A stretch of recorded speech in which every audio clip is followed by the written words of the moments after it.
Welcome back to the Resilient Man podcast.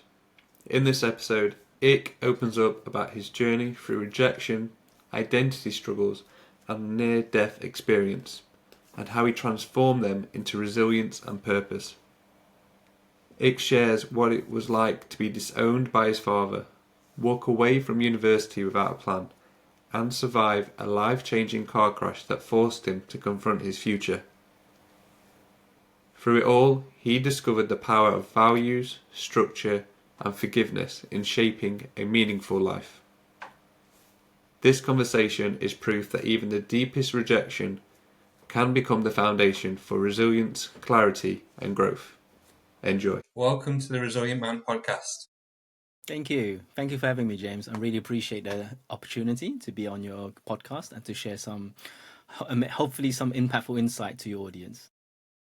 I appreciate you being a guest and obviously coming on to share your experience as well. So thank you very much. The Resilient Man podcast is all about those moments of overcoming adversity, overcoming struggle, and sort of delving into that, talking about it in order to help other people who are listening going through something similar. So looking back at your life thus far, what would you say are those 2 or 3 key moments of adversity where you've had to dig deep to overcome them? Sure. I would like to start with, I think, a common challenge that most people have, which is something relating to their parents, right? As childhood upbringing and stuff like that. I remember growing up, my mom and dad always used to get into arguments, conflicts, and it was just, I grew up thinking that is normal, but it isn't, because there has been times where my mom suggested that they get divorced, and my dad was the one that said no because of the children. They're very traditional Chinese people, and the main conflict really arises from two people having very different values and beliefs. My mom was a Christian, and my dad believed in nothing. He was an atheist, and so there would be constant arguments about spirituality and all that kind of stuff, right? And it really had a big impact on me personally as I was growing up, because I didn't know who was right. I didn't know whether I should follow my dad's footstep or if I should listen to my mom and go to church, right? Because you love your parents, you love both of them, but when both of them are arguing about different point of view, who's right and who's wrong, and that made me, as I was growing up, although I did go to church and stuff like that, and call myself a Christian or a believer or whatever, there has been, I wouldn't say doubts, but there has been aspects of my life. And I recall that when I was 16, I would grow up thinking, I have no idea what's going on anymore. I was a lost child. And that really affected not just my school, my academic upbringing, my learning. It also affected the way I was hoping for the future to look like. My goals, it affected my goal setting, it affected my vision. I had no idea who I was, and I had no idea what I want to become and where I want to go in the future. And long story short, I basically went out to find answers for myself, hoping that I would find answers for myself. And it got to the point where I remember I was 17 and I told my dad what I wanted to do. And he basically disowned me. He just said, "You can call me Mr. Locke from now on. I just pretend I've never had a son like you." Simply for the fact that I voiced my opinion and my own belief and said, this is what I believe in, and this is where I want to go, and this is who I want to be, and I don't want you to have any say in it. And also, it wasn't, and that was one turning point. Another turning point was similar to that, is when I was 21, 22. I was in midway into my university life, so I was still studying, but because I just knew, I don't know if any of the audience listening can relate, but I was studying mechanical engineering, but I just knew I was never going to be an engineer. I just knew I got into the wrong topic, and I just didn't know what else I wanted to study. I had no idea. I had no passion, purpose, or whatsoever. And so I just thought, you know what? If I was just keep studying this, I would just end up having a degree and not using it, and I'm just wasting my time. And so this is a taboo for most Asian family. You don't go and tell your parents you're going to quit university. But that is something I did. And I still remember the day. I was at the dinner table with my family, and I waited for the right opportunity when it was just a little bit quiet, nobody said anything. And I said, Dad, I have something to tell you. And I can and you can imagine the silence. My mom, my sister, my brother were just dead quiet because they knew I was about to say something that was going to be dramatic. And I just said, Dad, I'm going to quit uni. I know I'm not going to use this university degree. I know I'm not going to be an engineer. I don't know what I want to study yet, but I'm going to quit uni, and I'm going to find something that I enjoy. And I don't know if anyone have experienced this before, but sometimes silence is louder than words. Because that silence after I said that lasted for the entire dinner. Because that was the moment I really felt that my dad had given up on me. And that's when I realized that I had a dad, but I never truly had a father growing up. And he's never been that mentor. He's never been that mentor for me. He has never been that inspiration or role model for me. And deep down, I deeply wished I had. I deeply wished that he was someone that I could learn from and look up to. And so that day, that very moment, I felt like my heart was being crushed. It's like a different kind of heartbreak.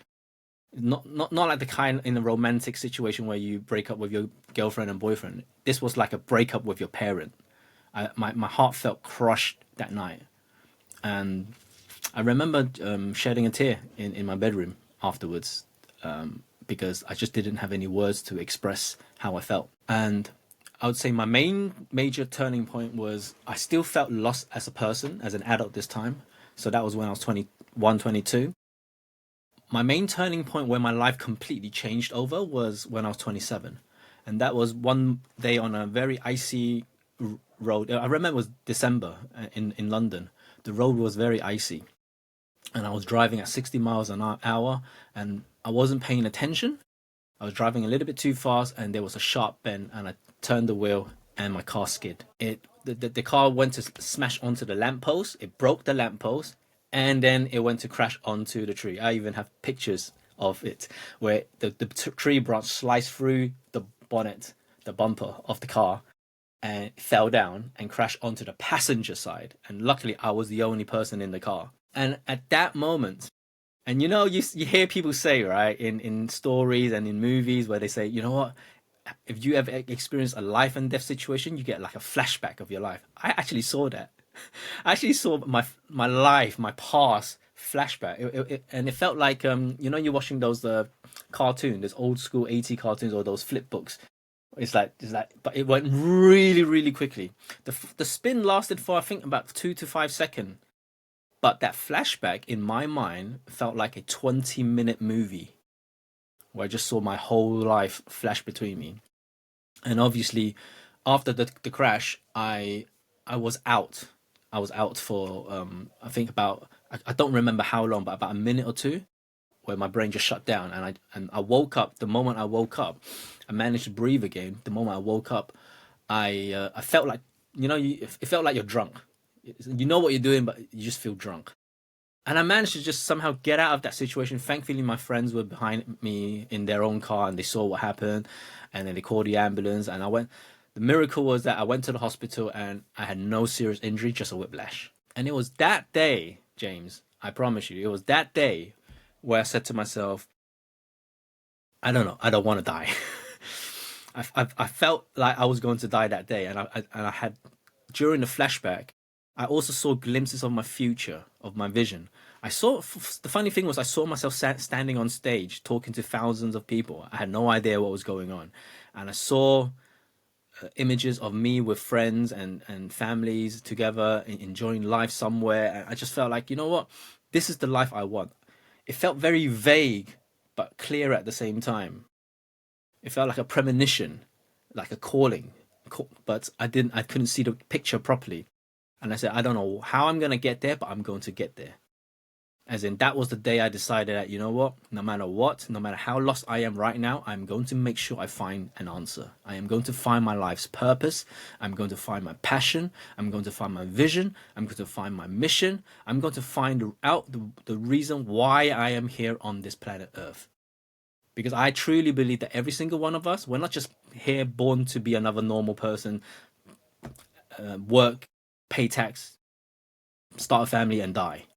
I don't believe that is a life of living. I believe that's just a life of existence. And we're not here just to exist. We're here to live. And I remember there was I went to an event. I heard this guy speak, and his name was Brandon. And he had a motto, he had a quote, and he said, and he had a similar experience. And he told his story. And his story was when he came out of that life and death situation as well. He asked himself three questions: Did I live? Did I love? And did I matter? And that resonated with me until today, until this day. And I, although it's not original from me, but I carry that phrase as well. I always make sure that every day, am I living? Am I loving? And am I doing something to make sure that I do matter in this world? And I believe that that is something that we all deep down strive for. You know, I think that is the thing that we all strive for. We may not know what that is, but as long as we don't give up and we carry on looking for answers, we will find it. Really love that. Am I living? Do I matter? What was the third one? Am I living? Am I living? Am I living my life? Yeah. Am I living my life? Am I loving people and loving myself the way I want to be loved as well? And do I matter? Am I doing anything that will make a difference to this world? It's really strong. I really like that. I just want to quickly go back slightly. Sure. Yeah. Because I'm interested to see if someone was in a similar position to you, growing up in that environment, perhaps with a Asian family, and having that, well known, you will go to university, you will become a lawyer, expectation Or a on them. doctor. Mainly a doctor. Is it mainly doctors? Yeah. So there's someone else who's kind of on that path, but doesn't really feel like it's for them, and perhaps they're not enjoying it, and possibly in a similar situation to yourself. What advice would you give to them? My advice is obviously it depends on what stage they are at and right now. Um, and I will speak to that person individually, and I'll give everyone a very different advice as well, because I don't believe there is a one advice that fits all. I think you have to take into context of everyone's personal circumstances and situation as well, right? I mean, like for me, I just knew deep down in my heart, I was like, you know what, this is not for me. Not only that I knew it was not for me, I hated it. I hated it. I hated it so much. I think I didn't even turn up to most of the lectures. That's how bad it was. Okay. And so if someone was in that same situation as me, I'll just say, you know what? Don't waste your time. Just quit now and go and find something that you more likely to enjoy. But let's just say, I don't know, if you're a medical student and you're already third year, fourth year into the degree, and you got the brains for it, and you kind of know that you're going to pass, even though you may not even want to be a doctor. I say, you know what, heck, you already spent 60% of your effort already, and you know you can pass. I would say, look, don't waste that, because obviously use that as a stepping stone, and then do something else afterwards and do a different subject on the master, like do a master on a different subject, or turn to an alternative path, right? So it really depends on the person, on their situation. So looking back, would you have done anything differently? Looking back, yeah, well, if I knew what I knew now, if I had the clarity of what I do, I always say this, right? Like if I could turn back the time, I wouldn't even go to university. I'll do my A levels after I'm 18. I'll start my own business. I would invest and I'll start my own business, and I will go into public speaking. That's what I'll do, because that's what I enjoy. I didn't realize until I was 28, after I discovered personal development and entrepreneurship. That's when I realized, oh, I was meant to be doing my own thing, like starting a business like an entrepreneur. And I enjoy speaking. I enjoy teaching. I enjoy mentoring and training people, right? So I've realized that is what I've always been good at. I just never saw that as a career path in my life. I just thought, okay, the career path that I always knew was about like accounting, lawyers, doctors, admin stuff, office work, and all that kind of stuff. I never thought of myself becoming someone up front using the power of my voice and my brain and my knowledge and my expertise to help people. I never knew that was a career path in my life. So if I went back now, assuming I didn't know, I would explore. I would follow Gary Vaynerchuk's advice. I would explore. As an 18-year-old, I would explore and do everything. I'll try everything, right? And I fail quickly. I'll try everything very quickly. If I don't like something, I'll drop it and I'll jump onto something else. If I find something, I thought, okay, this is interesting. Let me continue. Let's see how long I can last. And that's the only way you're gonna find out. For most young people, anyway, that's the only thing. Until you explore, you don't know, right? But there's here's a tip. When you're on that path of exploration, what you're passionate about and where your purpose lies, they're always interlinked. So, for example, when growing up, I'm a chatterbox, right? The signs were always there. I love chatting to my friends. I'm a chatterbox, which means I was born to use my voice. I was born to speak.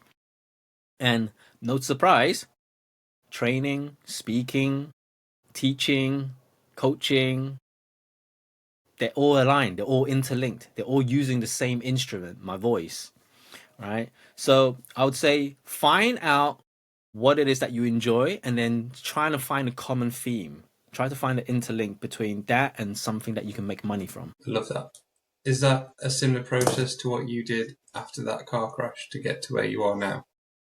No, after the car crash, I spent 3 years. I used to be a seminar junkie, so I would go to a lot of personal development events. I would go to a lot of business events, and of course, there are people there who do public speaking, and they're there to teach you stuff, but also they're there to sell you their programs.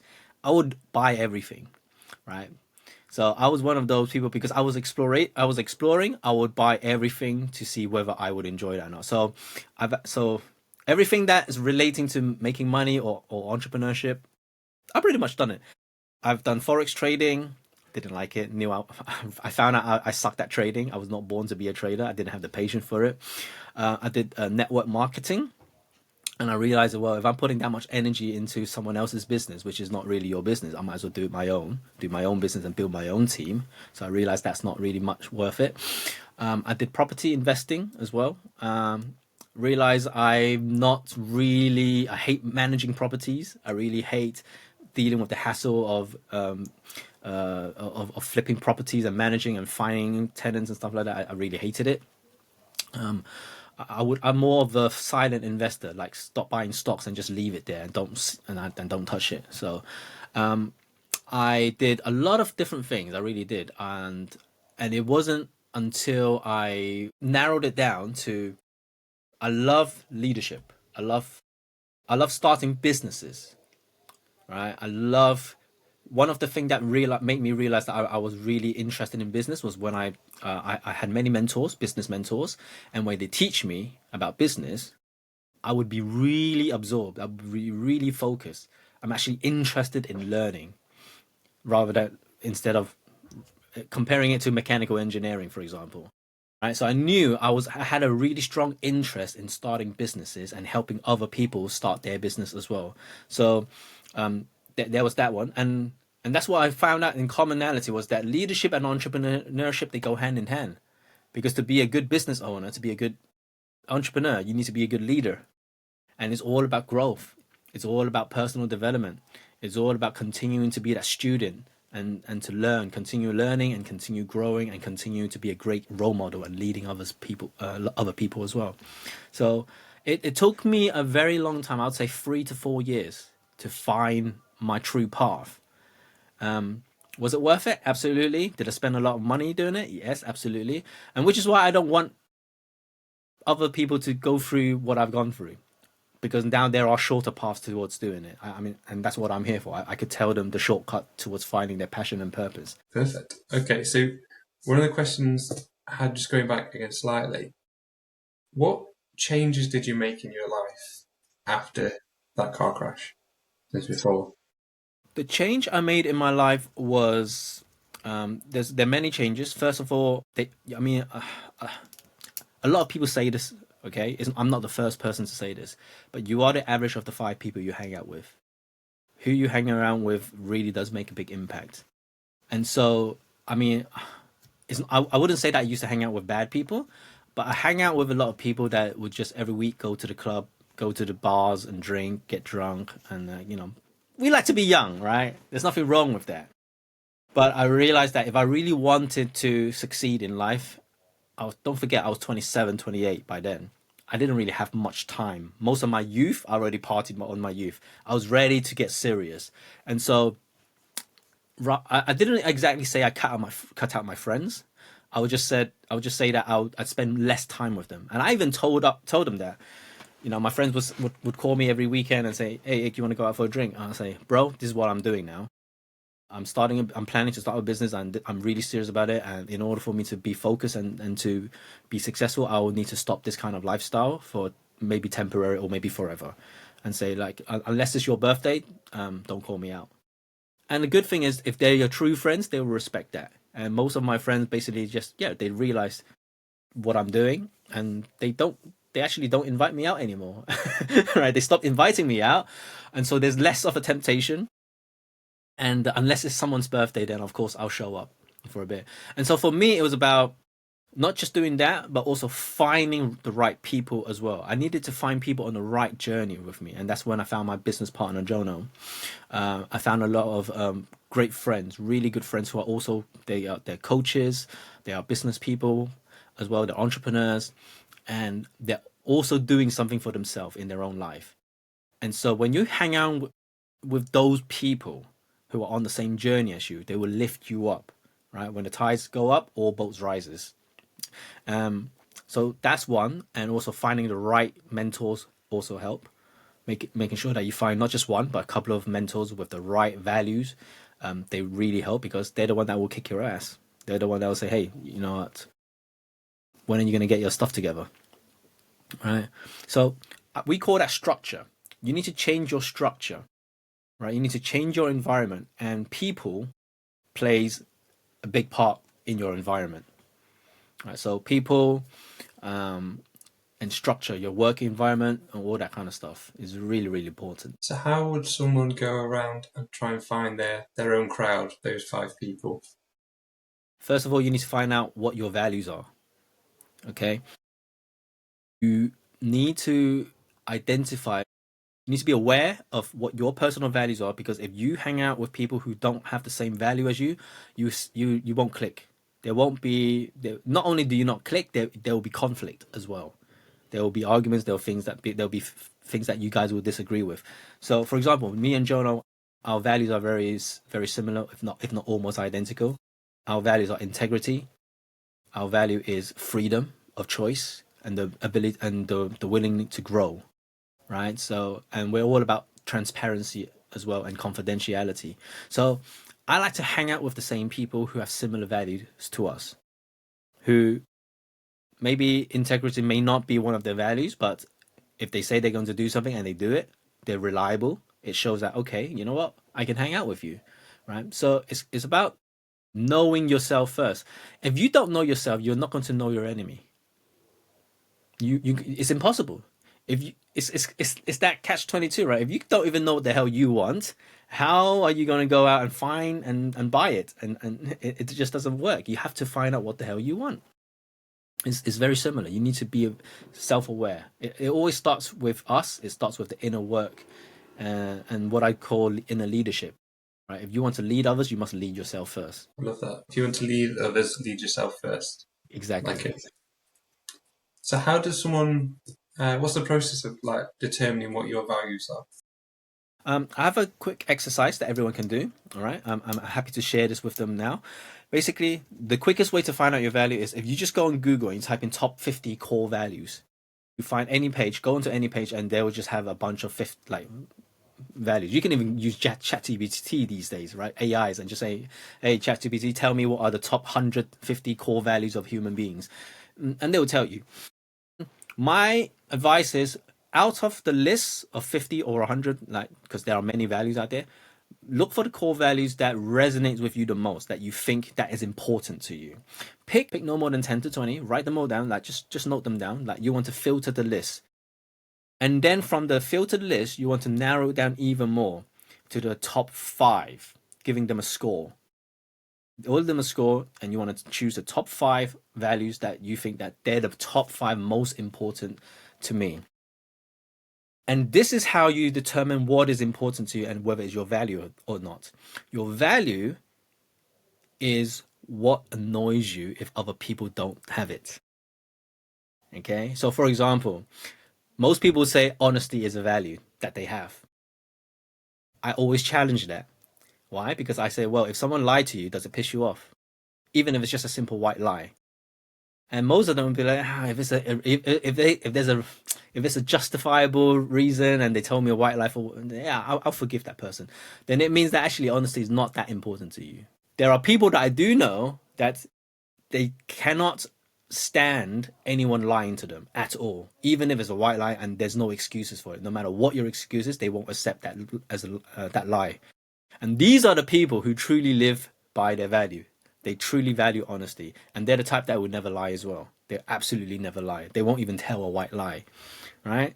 So I'm not saying honesty is not a value that we don't have. I'm saying it's not on the top 5. Okay, there are other priorities. Okay, so for example, freedom to me is my number 1 value. And when I say freedom, I mean freedom of choice, freedom of will. And I will not compromise anything for that. And this is how I know this is true. Because if you challenge me and say, well, okay, Ik, if you had to choose between your family or your ability to be free, I'll say, I'm sorry, my family comes second. I have to love myself first. As much as I love everyone in my family, I'm prioritizing my freedom of choice. So you see, it's kind of like there's always a priority. And so that's a quick exercise everyone can do. Right.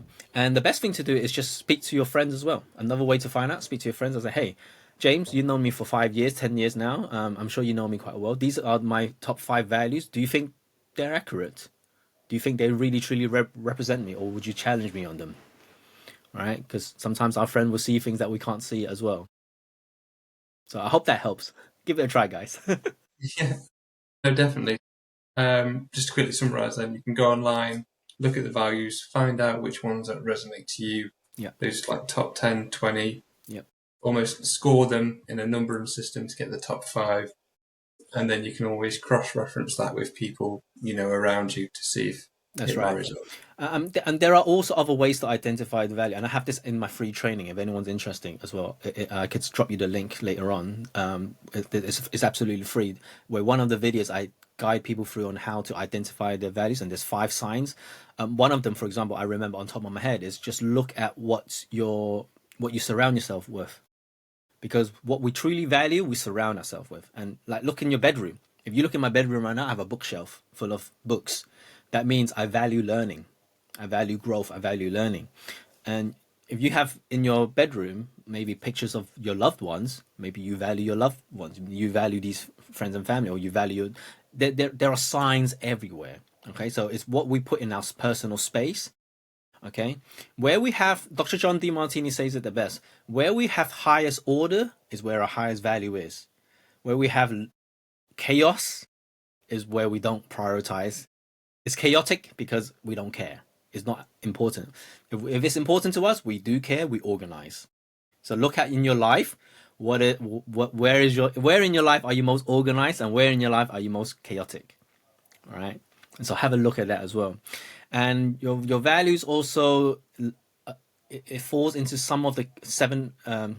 We have 7 different aspects of life. We have the mental aspects of life, the spiritual aspect, the physical, the social dynamic aspect of life. We have familial relationship aspect of life, right? So there's 7, and so one or 2 of the 7 is always going to be higher, and that's where our value lies as well. So if look at that. So it's almost like just bringing your awareness, these Yes. things that you're already doing that are already around It's all you. about self-awareness, James. The secret to life really is just about self-awareness. It starts with self-awareness. The more self-aware you are, the more aware you are, That's where it all begins. So once someone's identified their values, how do they reflect that in their day-to-day life? So once they've identified their value, you can start with your friends, start with your circle of people, find people who have similar values to you. I kid you not, by the way, I did this exercise with two ladies. All right. One was my work colleague and one was a friend. Guess what happened? Both of them, after identifying their value, they found their soulmate within a month. Wow. Yeah. Yeah. So, it's funny because when they came back to me, I said, "Hey, I never realized that this person was this person that I've always known was supposed to be my soulmate. Like it was just, he was always there. They're just because they're not aware, they weren't sure, they were doubting, and then they realized, you know what, that guy's my soulmate. And so that was my friend, and that was my friend. And my work colleague found a guy was dating a guy, and because she knew her value when she dated the guy, she knew straight away from the first date that this guy could be the potential boyfriend. And now they're married with kids. Wow. So this is how powerful it is when you know your values. Not only not only will it affect your life and business and your purpose and passion, it also affects the right people. It affects it helps you attract the right people in your life. And this is the reason why me and my business partner Jono are still working together, because our values are so identical. You know, yeah, it will change your relationship. It will completely change your relationship. And by the way, that because of this exercise, it allowed me to forgive my dad as well, because I realized my dad had completely different values compared to me, which is why it felt like we were like the same personality but different people, like different point of view. He thinks he's right, I think I'm right. He's like, he believes that water is the best substance in the world, and I believe fire is the best substance in the world. And we're always conflicting. And I realize it's because we have different values. And because I start to see that everyone has different values, I, I'm able to forgive people a lot easier because I can see why they behave that way. And especially loyalty, when it comes to loyalty, right? Feeling betrayed and things like that. I don't have that sense of betrayal anymore, no matter who betrays me, because there's a saying that nobody is truly loyal to you. They're only loyal to their values. So, which means if their values and your values are not the same, don't expect them to behave according to your expectation. If you was to meet someone for the first time, how would you try and get an understanding of what their values are to see if they're going to be part of your close five? I'm just you. First of all, you just get curious. Okay. I mean, like there are a series of questions you can ask, but in the normal settings, I wouldn't. In a normal setting, obviously, you just want to get to know that person and say, ask about their. I would ask about their family. Ask about their family upbringing, what their relationship is with their mom and dad and their parents and their siblings and their friends. Ask about their interest, what they're interested in, right? What do they spend the most of the time with? That's another one. That's a key indicator, right? Where we spend most of our time on is where our value is. So if you love learning, you'll be reading a lot of books. Okay. If you listen to music a lot of the time, probably has something to do with music, right? If you're always talking about girls, I know a lot of guys in my group of friends, they just can't stop talking about girls. Well, then that means that in their values is about intimacy and relationships and connections and knowing the opposite sex, right? So there are always signs. You just have to ask certain questions and get to know them, and then you kind of like have to play the detective.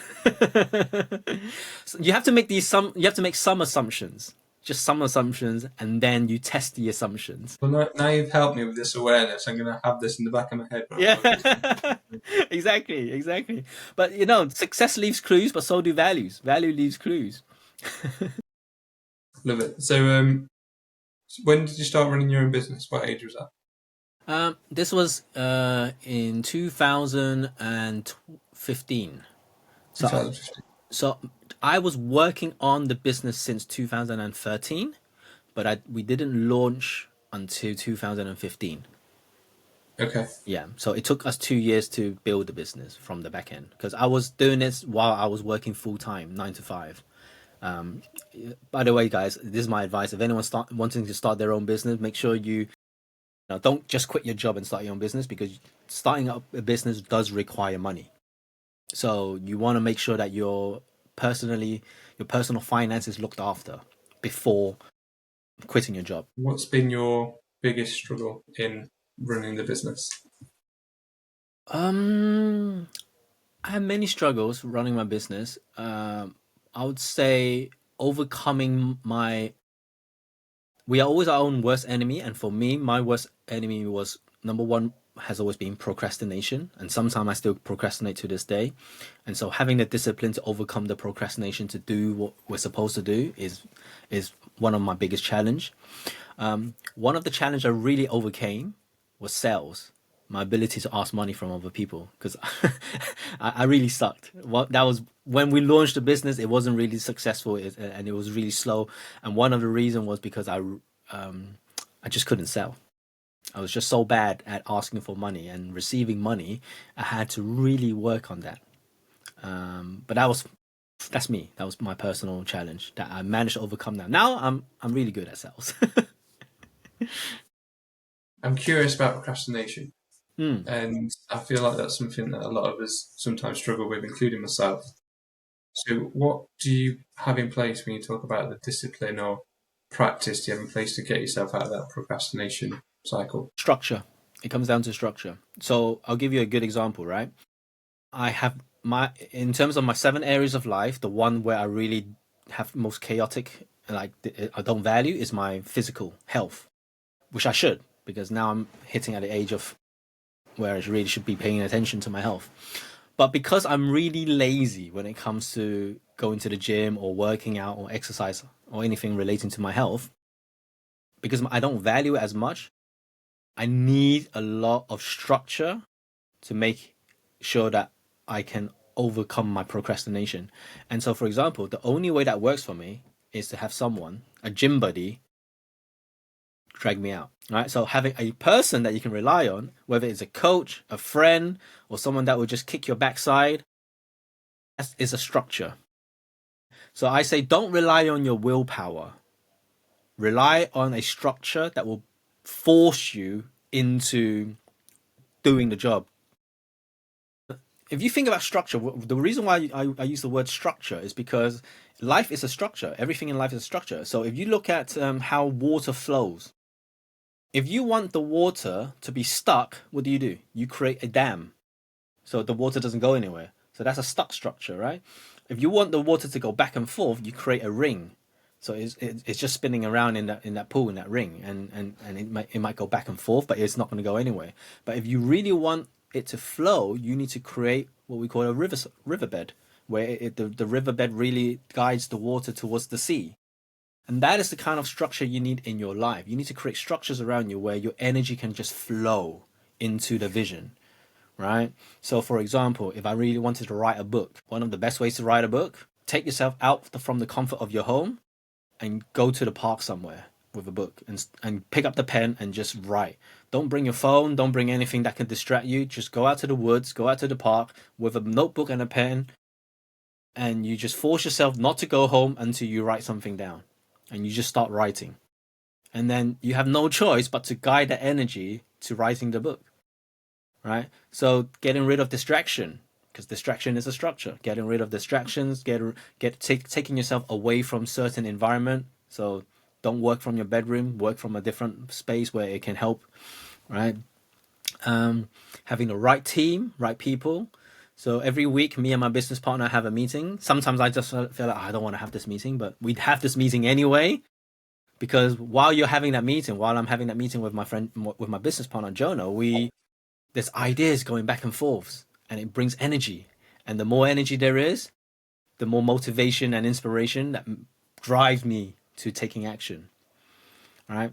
So yeah, my advice is: look, the best way to overcome procrastination is to have a structure in place, and you know your enemy, right? You know yourself best. You know why you're procrastinating, whether it be playing too much computer games, strolling on Facebook or whatever it might be, whatever it is for you, whatever the distraction is, you know what that is.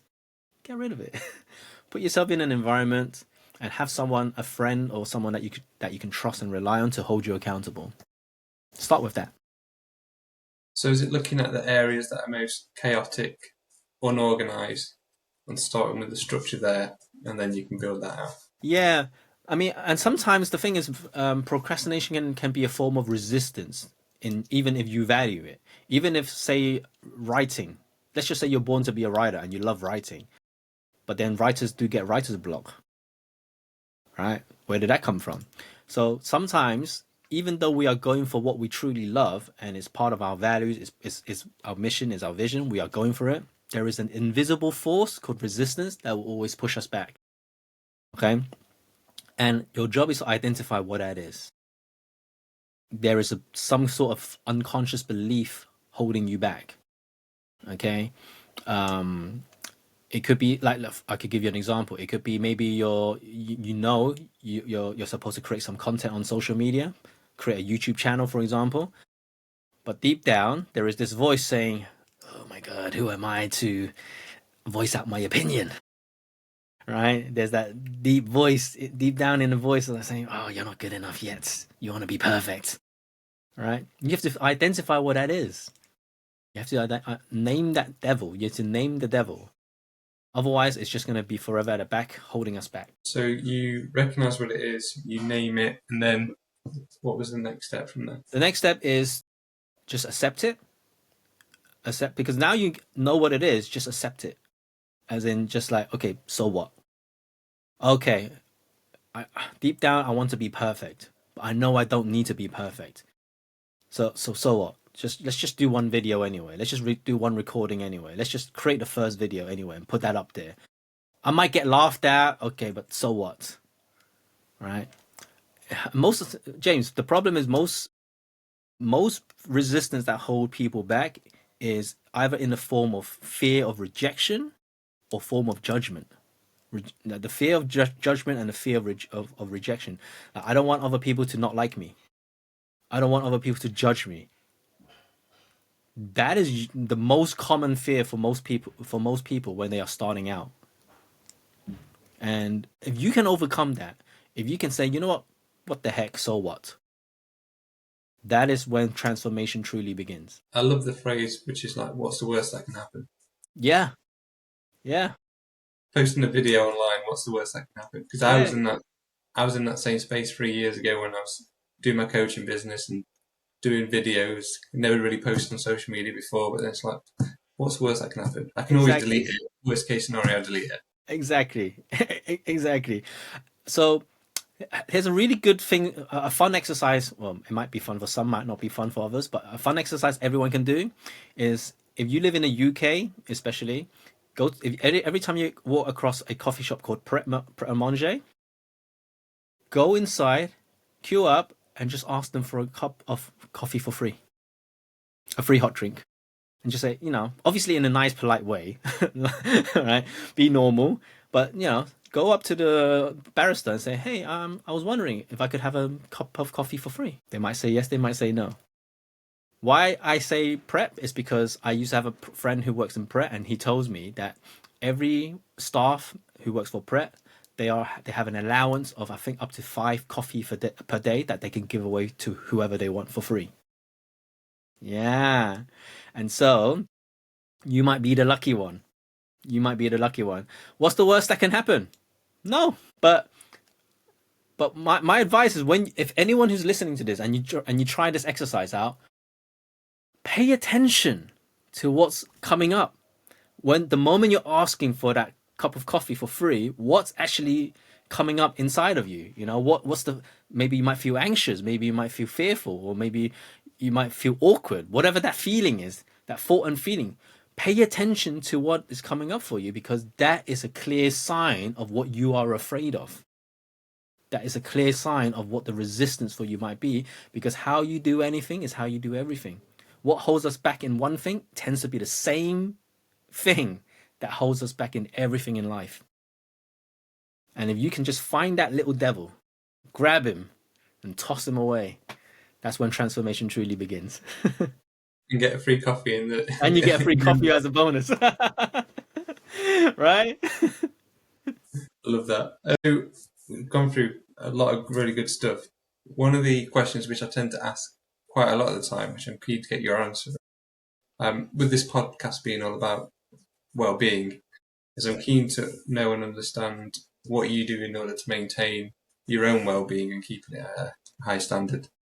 That's a really good question. I found inner peace from a very meditative, spiritual place when COVID happened, when my dad passed away in 2020, and I found that peace. And you see, peace is a state of being. It's just a state of being. When people say well-being, what I understand well-being to be is how we regulate and manage our, not just our emotional state of being, but also our mental and physical state of being. Okay. So what do I mean by state of being? Well, when you're excited, when you're about to go to a theme park, or you're about to go on holiday with your lads, something exciting is about to happen. Well, guess what? You're in an excited state of being at that moment, right? When you're curious about something and you just can't help but go on Google and search for it, you're in a curious mental state of being. So when we're depressed, we're in a depressed state of being. Okay? Where energy is not moving. Not just in your mind and emotion, but it's not moving in your body.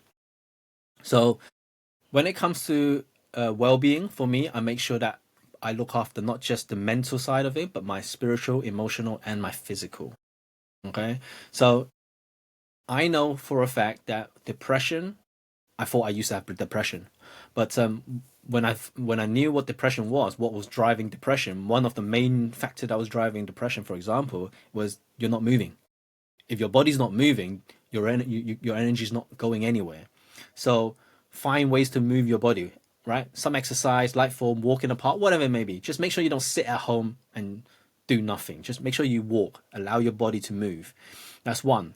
Mental aspect, I'll make sure I read something that I'm interested in, or I'll turn on TED Talk, or watch some, or listen to some Les Brown, some motivational speaking, whatever maybe, or I might talk to my friends and talk about some really interesting stuff, right? Let's let the brain be curious, right? When it comes to the emotional side of things, sometimes that can be hard depending on if you're in a relationship or not. I think it's easier for me because I'm single, so I just do whatever I love. Sometimes I fancy going out, having I don't know. Sometimes I like going out to do nothing. Sometimes I just like to walk around and just do some window shopping, for example. I love nature, so I love to walk in a park, for example.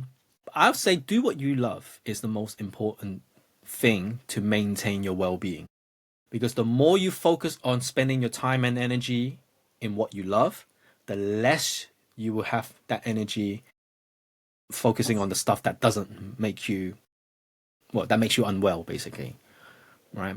Because when you do what you love, it generates joy, it generates love, and it also generates happiness and peace. So, and you're in your creative mode. When you're doing what you love, you tend to be on your creative mode. So that operates at different aspects of your brain as well, which also helps with your mental health and well-being. So it's about making time and prioritizing and doing what it is what you love. Pretty much it. I mean, if you were to ask me what's the one simple secret, it's just do what you love. Just find out what it is you love, do what you love, and create something. Create something that you love. There is a third, which is something that I'm working on right now on helping my students, and that is expressing. The more we express ourselves through authentic expression, the more we allow ourselves to be to expand. Okay. Most of the time, the reason why people have a mental health and the mental health issue is because they're not expressing themselves. They keep it, they bottle it up. Which is what think about it. That's what do therapy do? When you go into therapy, what do? You talk. Right? That's all they do. They just talk, because talking is expressing. But when I'm talking about expression, I'm talking about more than just talking. I'm talking about really releasing what it is you want other people to know about you. And expression can come in many forms. It could be through words, it could be through storytelling, it could be through singing, it could be through creating some form of music, playing instruments, it could be dance, choreography, right?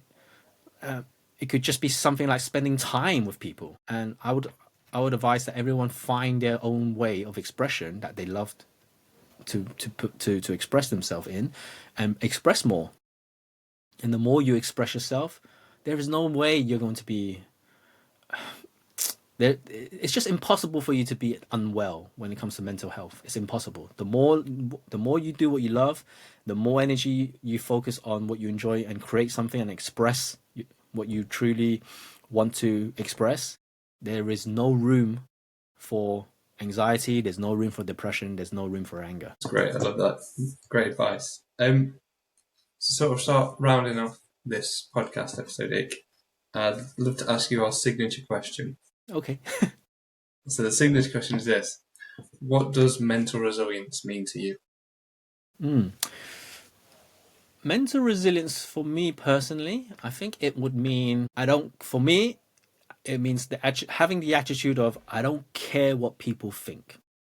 I don't care what anyone else think or what anyone else's opinion is. If I believe that this is something true for me, I'm going to go for it, and nothing's going to stop me. So having that self-belief, belief in yourself. Yeah, yeah. Like there are many ways to express it, but for me, it's kind of like I know what I want. This is what I'm going to do, and I don't care what anyone else thinks. And I guess if you surrounded yourself with the right people, they're only going to support you because of your Exactly. values in life. Yeah, you find people who agree with you as well. You find people, by the way, you can't be vanilla in life, right? The thing is, when you find a certain conviction in life, you're either going to find supporters or you're going to find people who have the opposite value, who would disagree with you. But then that's how you know you're on the right track. When you have haters or when you have people who challenges you, who dislike you because of what you believe in, is true, that's a clear sign that you're on the right path. And you will also find other people who think like you. What attracts some people repels others. Exactly. Like that. Well, Ick, you've come on here and given us a ton of value, so thank you very much. Well, thank you very much for having me, and I hope that some of what I've shared today, would help some of your audience. I'm absolutely sure it will. Thank you very much, Ick. Thank you for your time. Thank you, James.